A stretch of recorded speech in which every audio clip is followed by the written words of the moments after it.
Bueno, ya todos pueden ver la pantalla.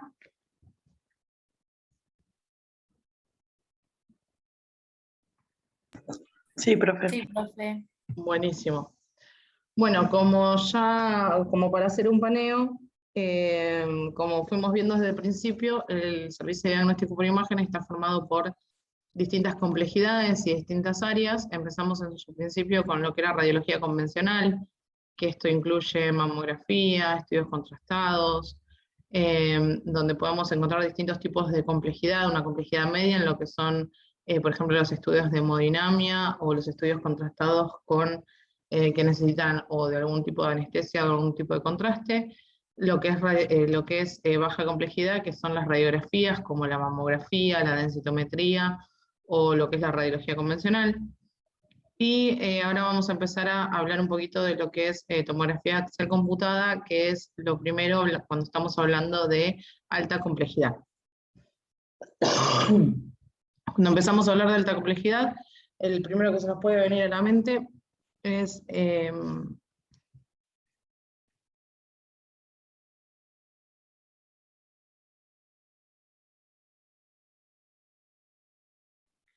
tomografía emparentado con lo que es la resonancia, que siempre están cabeza a cabeza en lo que es la alta complejidad a la hora de realizar estudios de diagnóstico por imagen. TAC, o tomografía axial computada, como es la sigla, es un método de diagnóstico por imagen que utiliza rayos X y que tiene la capacidad de captar imágenes del cuerpo humano de forma digital en secuencias correlativas en un plano axial, las cuales nos van a permitir luego realizar reconstrucciones coronales y sagittales, que al tener estos tres planos logramos armar luego imágenes en 3D de las estructuras que se visualizaron.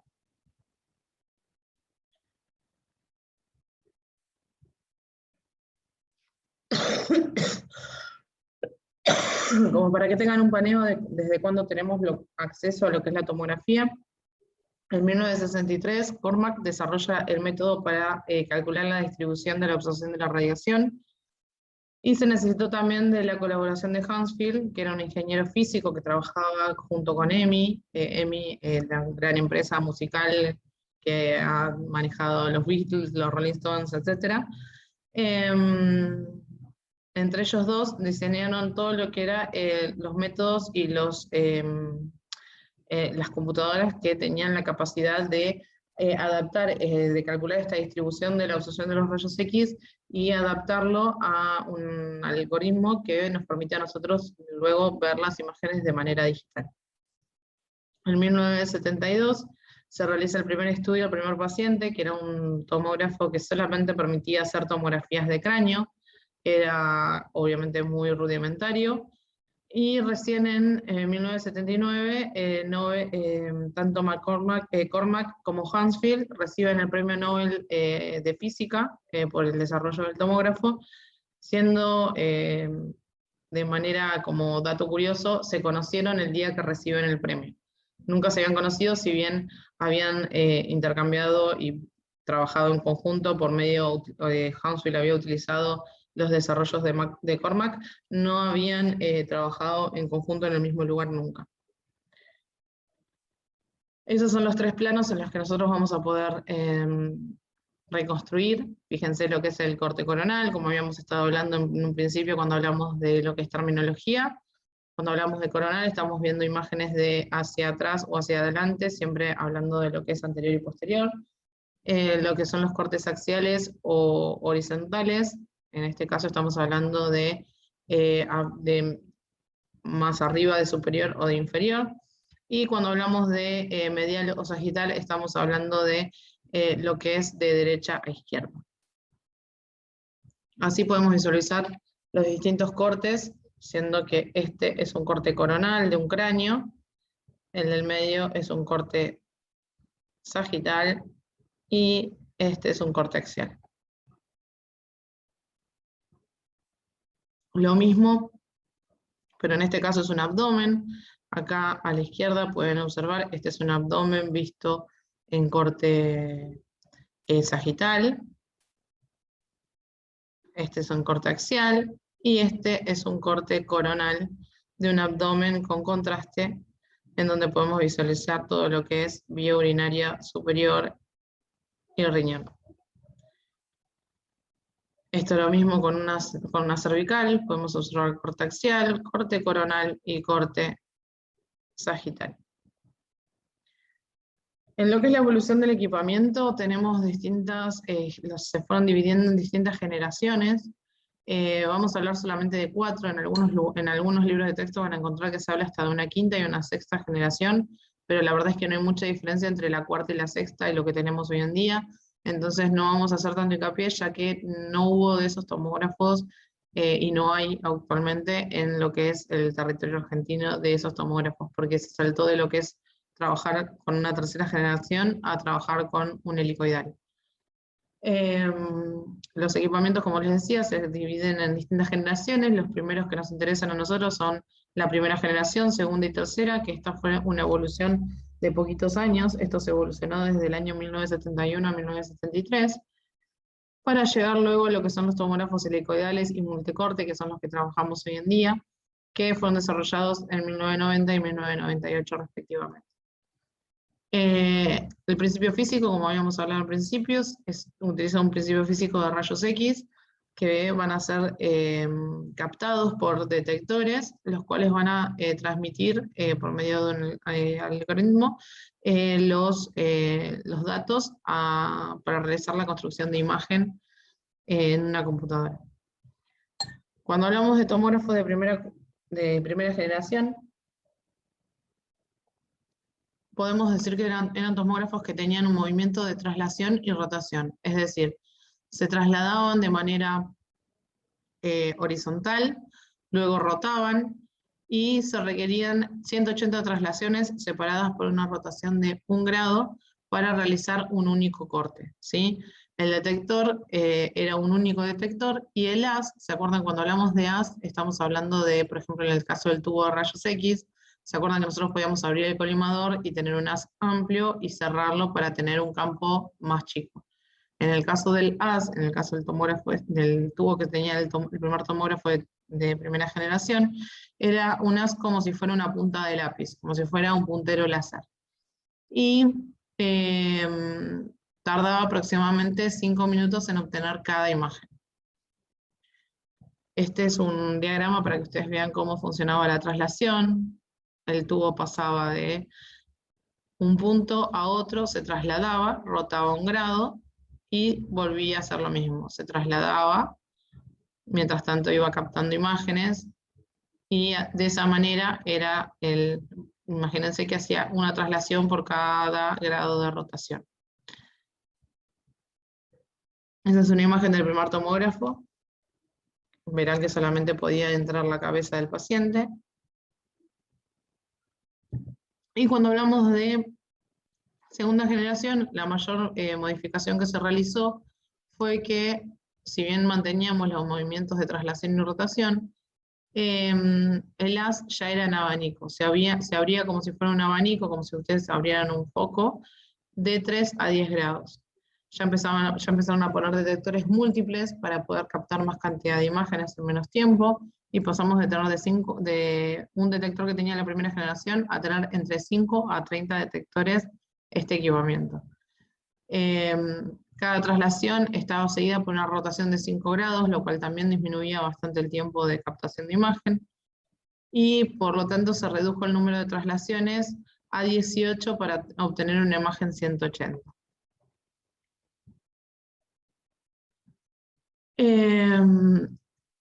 En este caso pasamos de unos 5 minutos de obtención de cada imagen a obtener una imagen cada 30 segundos. ¿Sí? Ventaja que tenía este equipamiento era que el incremento en la intensidad de la radiación, o sea, había mucha cantidad de radiación periférica que se escapaba de lo que era el campo de obtención de imagen,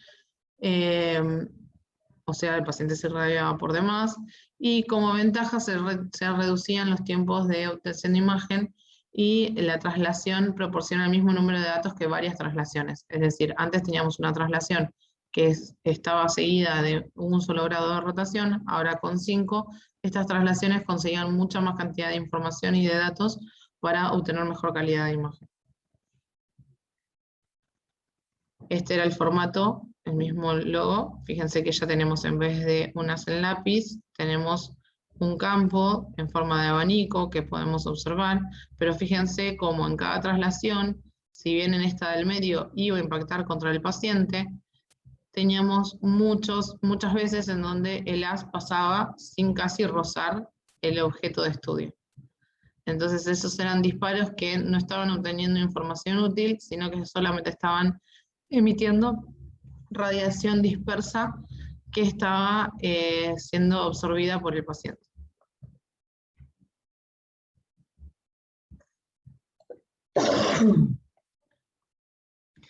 Esto es otro diagrama de lo que son los tomógrafos de segunda generación, que trataban con esto de la traslación y al rotar. Nosotros, para que ustedes lo vayan viendo, estos los tienen en el libro. Estos eran algunos filtros que se ponían para tratar de aumentar el haz abanico y mejorar un poco la calidad de imagen y la cantidad de radiación que se esparcía en el ambiente. En lo que son los tomógrafos de tercera generación, estos fueron en su momento los que más se utilizaron, inclusive hasta hace unos años todavía podías encontrar algunos acá en Mar del Plata, y seguramente en el interior todavía en algún otro lado se pueden llegar a manejar con este tipo de tomógrafos. El haz de abanico ya era un poco más amplio, pasábamos a tener un haz de abanico de entre 30 y 60 grados, un arco de detectores y un tubo de rayos X que rotan de forma continua hasta completar los 360 grados. Se reduce el efecto de la radiación difusa porque ya no tenías esos momentos en donde el haz quedaba por fuera del objeto de estudio. Y obteníamos una imagen en no más de 10 segundos. En este sistema ya se elimina el movimiento de traslación, solamente rota el tubo alrededor del paciente y el número de detectores aumenta de 600 a 900 detectores. La ventaja de estos sistemas es que el haz de radiación y el conjunto de detectores ven a todo el paciente en todo momento, entonces eliminamos toda esa radiación dispersa que había en los equipos anteriores.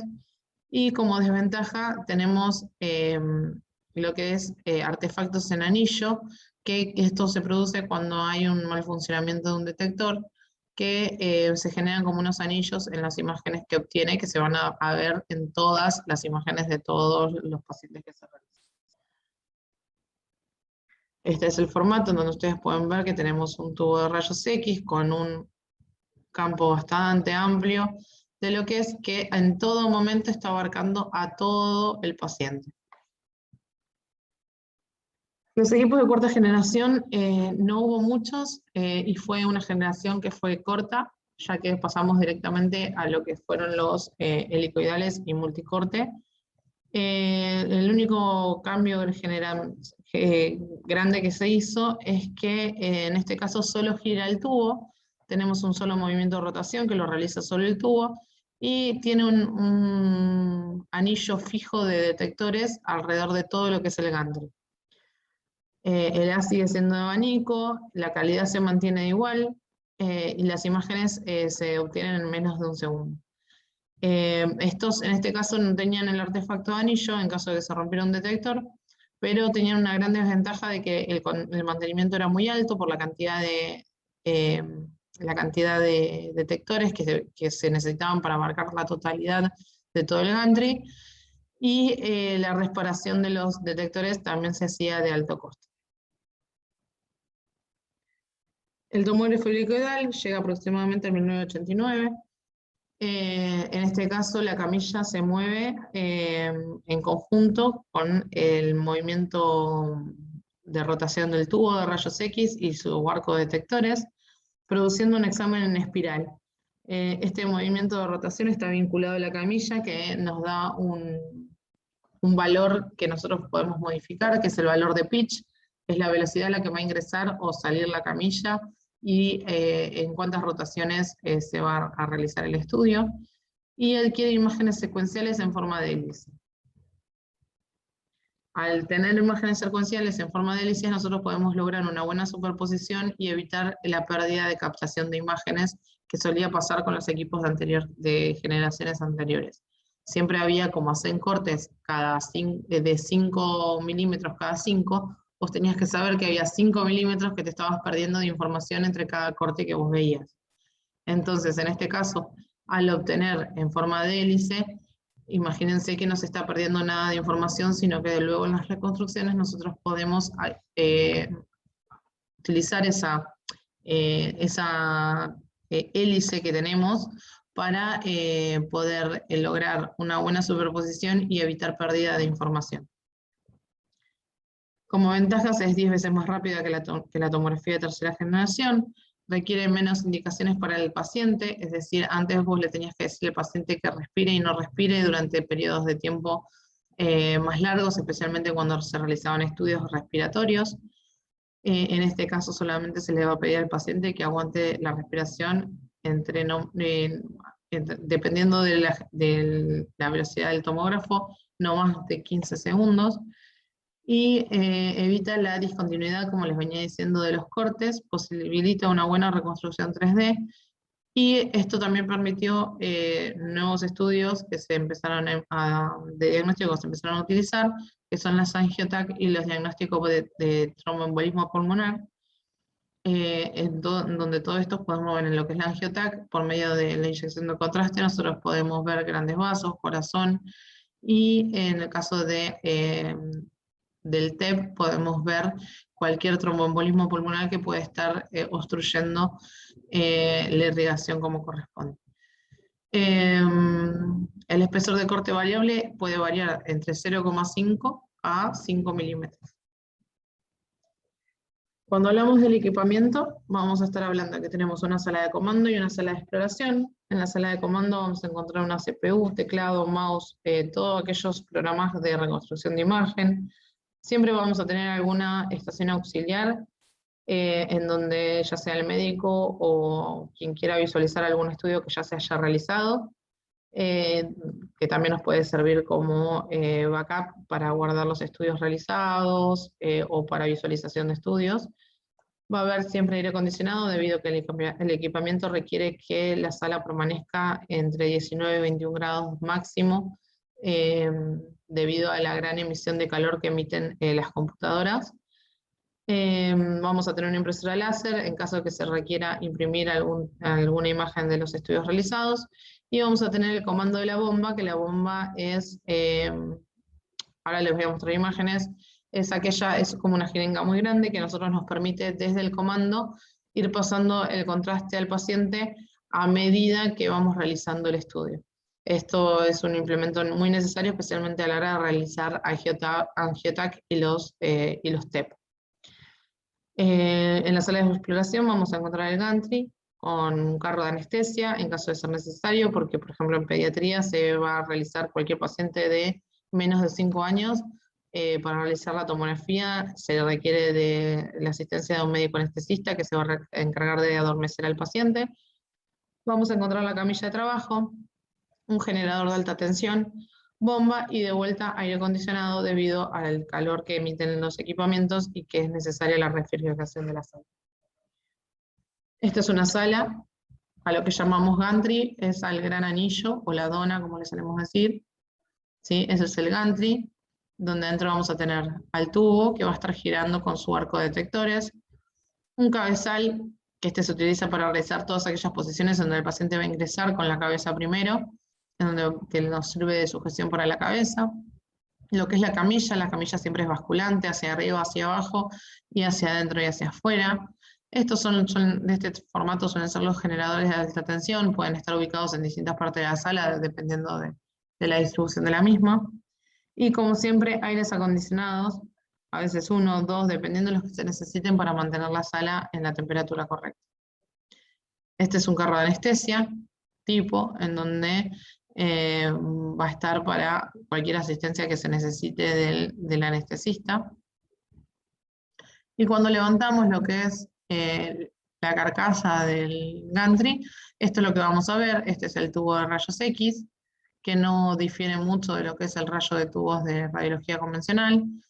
Y acá tenemos su arco detectores, que a medida que el tubo gira, el arco va a estar captando las imágenes del lado opuesto para poder luego traducir todas las imágenes.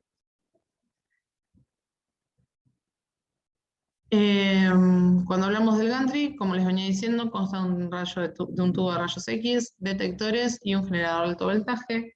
El tubo de rayos X utiliza rotores de alta velocidad para disipar mejor el calor. Son tubos de alto rendimiento con mucha demanda térmica. Es por esto que necesitamos siempre de mantener la sala con una buena refrigeración. Y los detectores en los equipos licoidales tienen múltiples detectores y múltiples filas. Hay distintas filas y todo esto va en beneficio de la calidad de imagen y de los tiempos de adquisición. Mientras más cantidad de filas tiene un tomógrafo, más cantidad de detectores va a tener y por ende los tiempos de adquisición van a ser más cortos. Hoy por hoy en el materno infantil, para que ustedes se den una idea, estamos trabajando con un tomógrafo de 16 filas, es el mismo que tienen en el IGA, y por ejemplo, los tomógrafos que se venden hoy día en día en el mercado, cualquier tomógrafo nuevo, van de 88 filas en adelante. Así que los tomógrafos de alta complejidad o de TEP, imagínense que con esa cantidad de filas, en vez de pedirle al paciente que mantenga la respiración unos 15 o 18 segundos, como tenemos que hacer nosotros, le estás pidiendo al paciente que contenga el aire aproximadamente 6 o 7 segundos. Esa es la velocidad. Gracias a estos detectores es que se gana la cantidad de velocidad en la adquisición de imagen para evitar que el paciente tenga que mantener el aire tanto tiempo. Este es otro tipo de estudio, esto es una visualización de lo que es la sala de comando, en donde van a ver que tenemos el equipamiento propio del equipo, con el que nosotros siempre vamos a tener uno, que es con el que vamos a estar captando las imágenes, pero siempre va a haber monitores y estaciones de trabajo adyacentes, en donde se pueden visualizar, donde los médicos pueden informar, y que nos permiten luego grabar los CDs o mandar a imprimir las imágenes.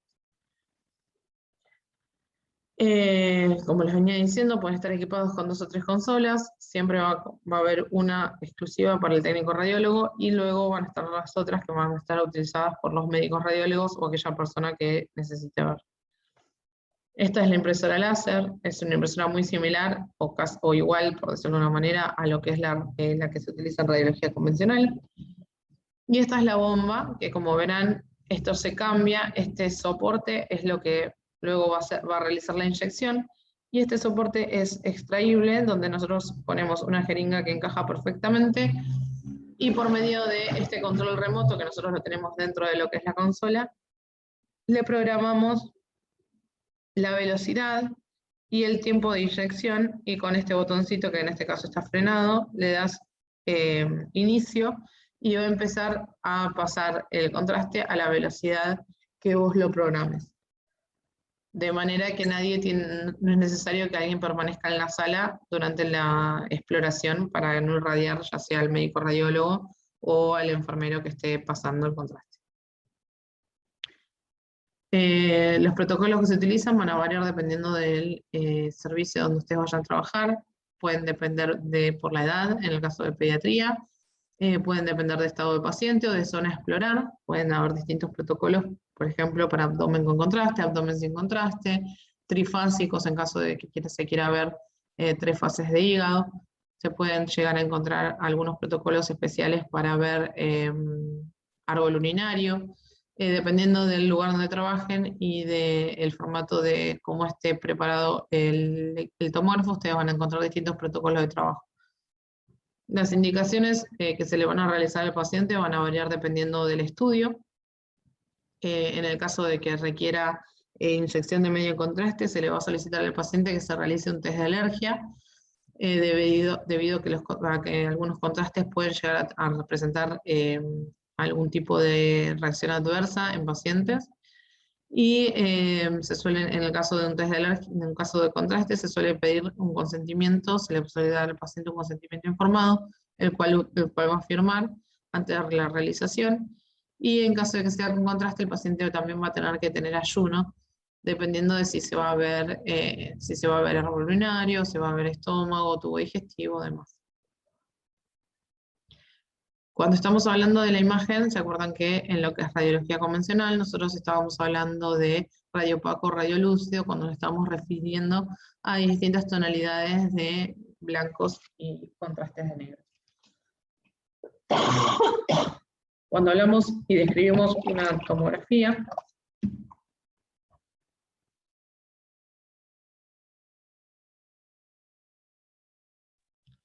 cuando hablamos y describimos una tomografía, empezamos a cambiar el vocabulario, empezamos a hablar de lo que es hipodenso, isodenso o hiperdenso, siendo hipodenso aquello relacionado a lo negro, ¿sí? Isodenso en la carga medial de grises e hiperdenso aquellos blancos brillosos que podemos llegar a encontrar, ya sea en lo que es óseo o estructuras metálicas.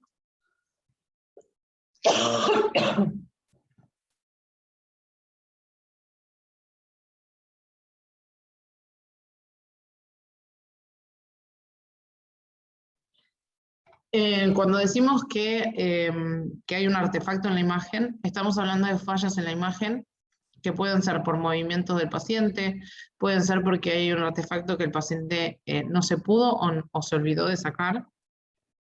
Digo no se pudo porque hay veces que son prótesis que el paciente obviamente no se las puede sacar, o implantes cocleares y demás, que nos van a generar algún tipo de artefacto.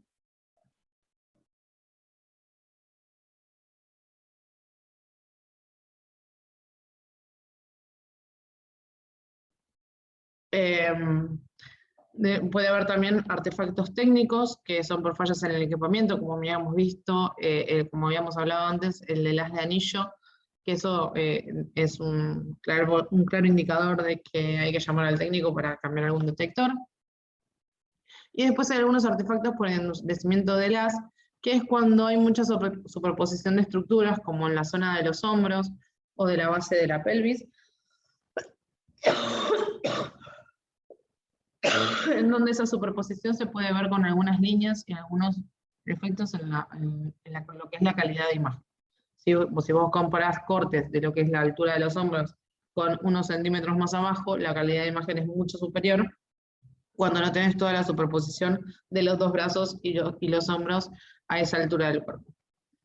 Estos son distintos artefactos que nosotros tenemos que conocer y saber a la hora de realizar un estudio, porque en caso de que venga un médico o alguien que no sepa y nos requiera por medio de alguno de estos artefactos repetir el estudio, nosotros tenemos que conocerlos desde el punto para poder explicarle a ese médico de que el artefacto va a seguir apareciendo debido a que se produce por alguna de estos problemas, ¿sí? Ya sea por movimiento del paciente, que en ese caso habrá que ver de cómo hacer para que el paciente no se mueva durante el estudio, y en ese caso sí se podría repetir, pero en caso de que sean artefactos que nosotros no, que en caso de repetir la imagen vuelvan a aparecer, nosotros los tenemos que conocer muy bien para poder orientar a cualquier persona que venga a nuestro servicio a visualizar una imagen.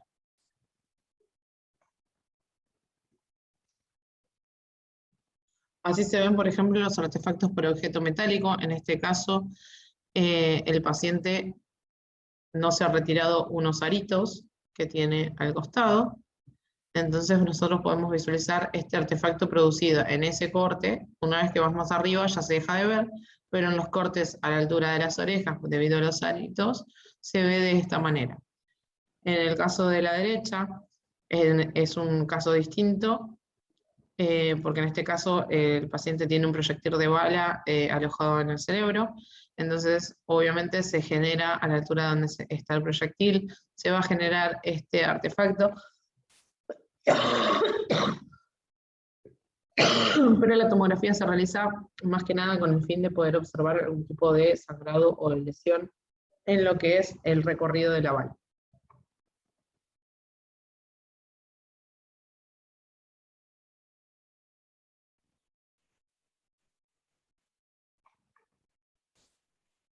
Este es un artefacto producido no solamente por, esto es una mezcla por el endurecimiento del haz en lo que es la altura de las caderas,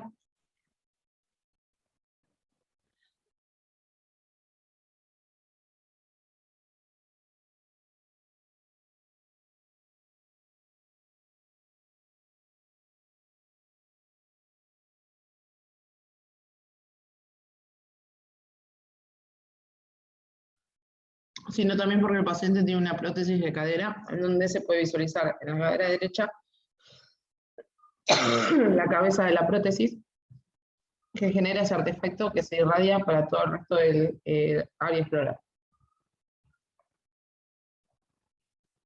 Perdón chicos por la tos, pero me agarra terrible. Beneficios de lo que es un estudio por tomografía. Son estudios rápidos y sencillos, en el sentido de que no requieren mayor colaboración que el paciente se encuentre quieto. Como son estudios rápidos, en casos de emergencia, pueden revelar lesiones y hemorragias lo suficientemente rápido para poder intervenir quirúrgicamente.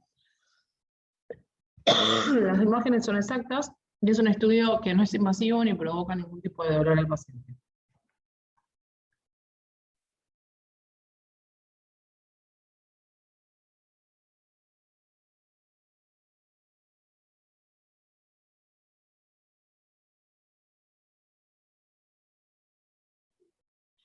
En los riesgos, en caso de ser necesario el uso de contraste endovenoso, hay el riesgo de reacción alérgica.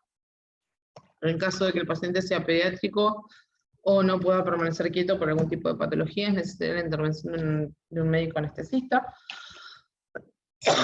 Obviamente, como estamos trabajando con rayos X, está contraindicado en mujeres embarazadas, salvo que sea médicamente necesario. Y como siempre, se deben aplicar todas las medidas de radioprotección que ustedes ya conocen. Bien, en lo que son características de la imagen, quiero ver cuántas nos quedan. Vamos a hacer una cosita, vamos a salir porque ya me dio el aviso, el Zoom que se va a cerrar, así que salimos y volvemos a entrar, ¿sí?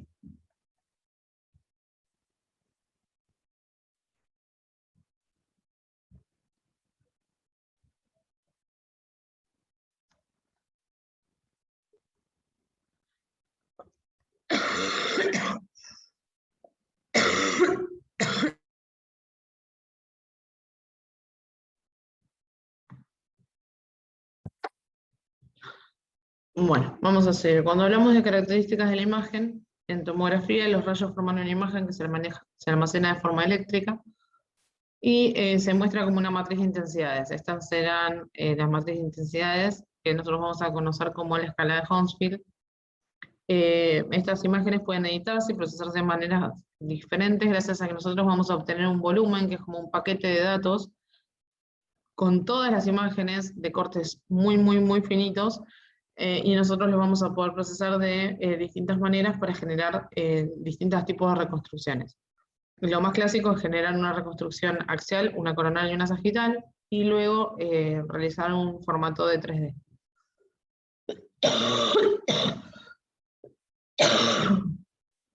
Bien, el formato de imagen de tomografía consta de muchas células que están asignadas a un número y mostradas por una densidad óptica o nivel de brillo en el monitor.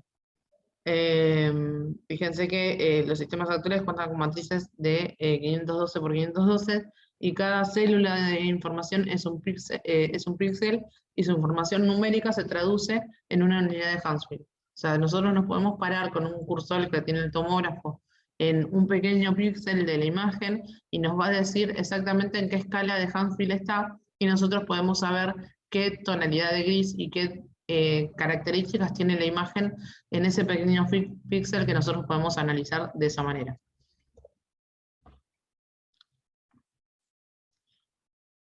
Fíjense, nosotros vamos a tener un píxel, que es lo que nosotros estamos viendo de manera plana, pero detrás de eso también tenemos una reconstrucción, un volumen, que es un voxel, que esto es lo que nos va a permitir de armar estos pequeños paquetes para luego generar una matriz 3D. Esto es la escala de Hounsfield. Fíjense que cuando nosotros nos paramos con el cursor utilizando la escala de Hounsfield en un determinado píxel, nosotros vamos a poder saber si el número que nos está marcando el cursor es de 1000 o para arriba, estamos hablando de lo que es hueso compacto o metal, y de ahí bajando, dependiendo del valor que nosotros vamos obteniendo, vamos a llegar a lo que es el aire, que es el -1000, en lo que es el valor de la escala de Hounsfield. Cuando hablamos de recurso humano en un tomógrafo, podemos hablar de que el principal es el técnico radiólogo, que es el que se va a encargar de recibir al paciente, controlar que el paciente esté en condiciones de realizarse el estudio, es decir, que haya cumplido con el ayuno en caso de ser necesario, de que se retire todos aquellos objetos metálicos de la zona radiografiar y de posicionarlo como corresponde. Luego va a preparar los medios de contraste en caso de que sea necesario. Vamos a asistir al médico en la inyección y la manipulación del contraste. Nosotros no vamos a inyectar, no estamos habilitados para inyectar, si bien en muchos centros lo hace el técnico radiólogo, no es una tarea que esté permitida por la ley. Pero sí, nosotros asistimos al médico al momento del pasaje del contraste. Somos aquellos que manipulan la bomba y se encargan de que esté conectada correctamente. Vamos a ingresar los datos del paciente en el ordenador y vamos a realizar el estudio. El médico radiólogo va a ser aquel que va a interpretar las imágenes, va a inyectar el medio de contraste, da las indicaciones médicas para la eliminación del mismo, ¿sí? Ellos se encargan luego de avisarle al paciente qué cuidados tiene que tener para eliminar el contraste del sistema, y luego se va a encargar del informe del estudio.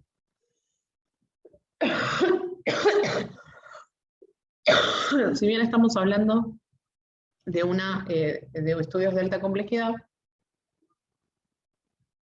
dentro de estos estudios de alta complejidad vamos a poder dividirlos aún así en simples y complejos. Cuando nosotros nos piden un ataque simple de cráneo, estamos hablando de que nos están pidiendo una tomografía que no requiere ni contraste, ni ningún tipo de anestesia, ni ningún aditivo o complicación adyacente.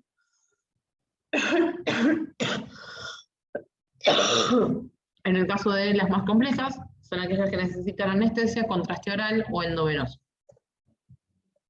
Estas son algunas imágenes que podemos obtener con el tomógrafo en sus reconstrucciones 3D.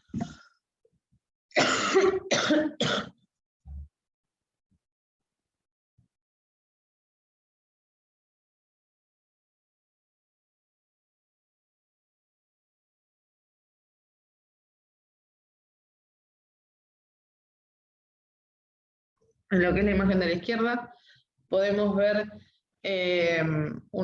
podemos realizar una colonoscopía 3D de un paciente. Esta es una reconstrucción a partir de un tomógrafo helicoidal, en donde podemos ver cómo se estructura y cómo se posiciona el colon en el paciente. Luego en la de la derecha, es una reconstrucción de un contraste de angiotac, en donde podemos ver la reconstrucción de las carótidas y de los grandes vasos. Este es un angiotac. De esta manera podemos ver luego algún tipo de reconstrucción volumétrica. Así se ve una tomografía de abdomen con contraste, en donde fíjense, los riñones se ven más claros porque están captando todo ese contraste. En este caso hay un problema renal, porque fíjense que no capta de la misma manera y presenta algún tipo de tumoración en lo que es la suprarrenal. Esto es una reconstrucción 3D que se puede realizar, en donde podemos ver grandes vasos y riñones y lo que es vía urinaria. Se pudo sacar todo el resto y se pudo dejar una reconstrucción en donde solamente esté el esqueleto y las zonas que se quieren evaluar.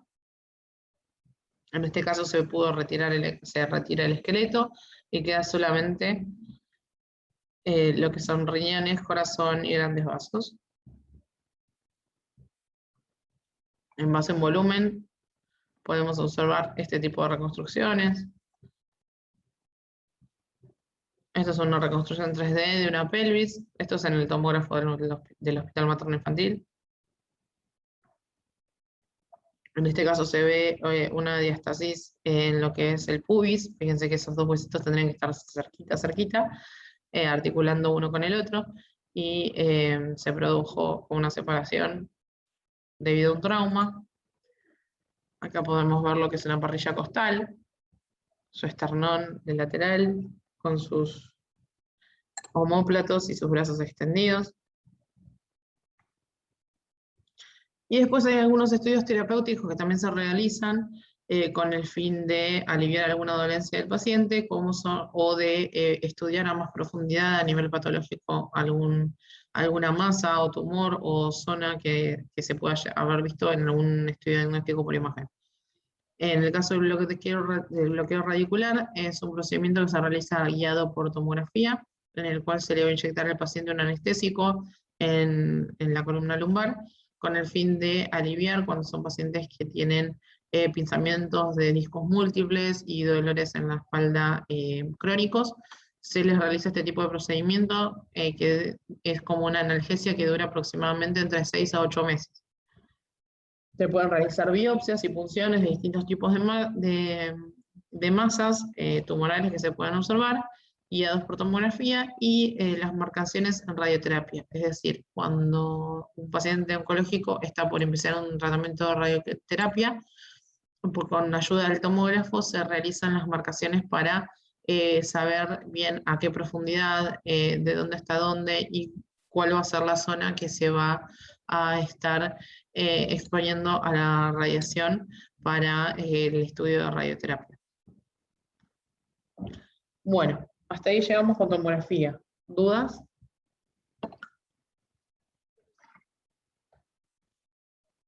Hablé rápido, chicos.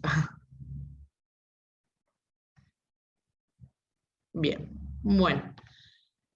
Bueno, si no tienen ninguna duda, con esto lo dejamos por acá. Yo después les voy a subir, seguramente mañana, el autocorregible de esto, así lo hacen tranquilos.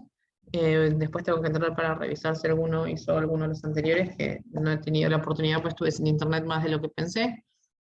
Así que, bueno, con esto los dejo. Cualquier duda que tienen, saben que me pueden escribir, no hay ningún problema. Recuerdo que traten de escribirme al mail, porque cuando me escriben desde el campus me llega el mail, pero no sé por qué no me lo deja leer bien. Me muestra nada más que como como si fuera la primera parte y no me termina de mostrar los mensajes. Así que si me pueden escribir al mail, mejor, así yo lo veo enseguida y les respondo. ¿Sí? Cuídense mucho. Gracias. Nos vemos, profe. A todos.